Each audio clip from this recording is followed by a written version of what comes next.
I'm here to work. I'm here to get dirty.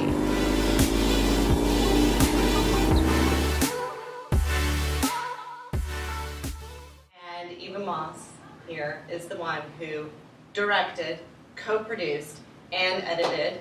So welcome. Thank you for joining us. Thanks.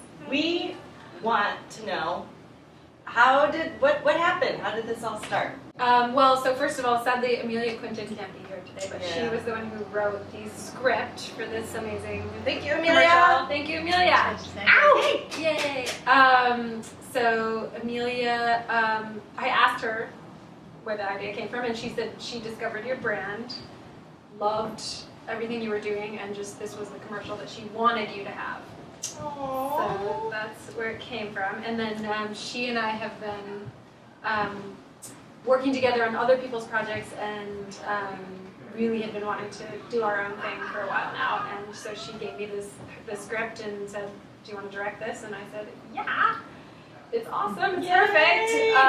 So then we tailored it a little bit more to your brand, looking at your site. And consulted with some various people, a woman who's a motorcycle mechanic, asked her for stories. The woman who's acting as the motorcycle mechanic, Theora Mensch. Yes, Theora. Theora, in her, Meryl Streep research for her character, Nice. reached out to a real motorcycle mechanic and asked her for stories about, how she had, the things that had, the sexist things men had said to her at work. And so that's where actually the idea came from. Yeah, well, we've all been underestimated at times and been told things that sort of underestimated our abilities and our capabilities, and I think this video does a really great job of showing that and talking about it. So The other point that we wanted to bring up in this commercial was also people who are genderqueer or trans, and so I think also there's a weird thing around gender dynamics there where cis men don't quite know how to talk to people who are like that, and so we also wanted to cover that in this commercial. Very cool. I guess it gets kind of into this other question, which is bigger, and from the outtakes that we saw and the video itself, it looked like you were working with, if not a wholly female or female-oriented crew, mostly. And so what's it like, and what do you prioritize, and more broadly, what's happening with women in film these days?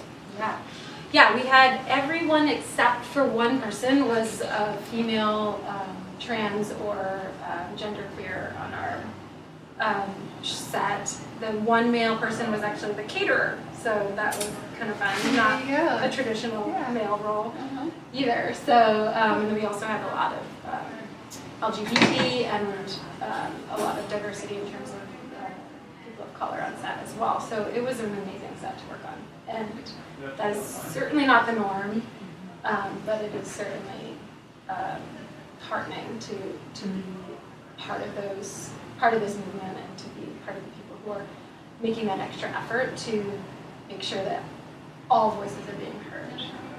And I think in terms of what we're seeing broadly, that will continue to change our culture, because film is a place where you have two distinct aspects. There's the people who are working on it behind the scenes, which we're very much working to diversify that, and then you have the part that everybody sees, the product. And so there's a major opportunity, I think, to change the discussions. Absolutely. No, you have a lot of potential for a lot of impact. It's a way of getting expression and perspective and opinion across. And who's behind the camera and working behind the camera, and even who's in front of the camera, it's art and it can convey something. So Absolutely. Yeah, and I think seeing people who are like you, and seeing, is so powerful for young people. So seeing trans people, seeing, genderqueer people, or seeing, way more women on set or on in front of the camera, is very, very powerful.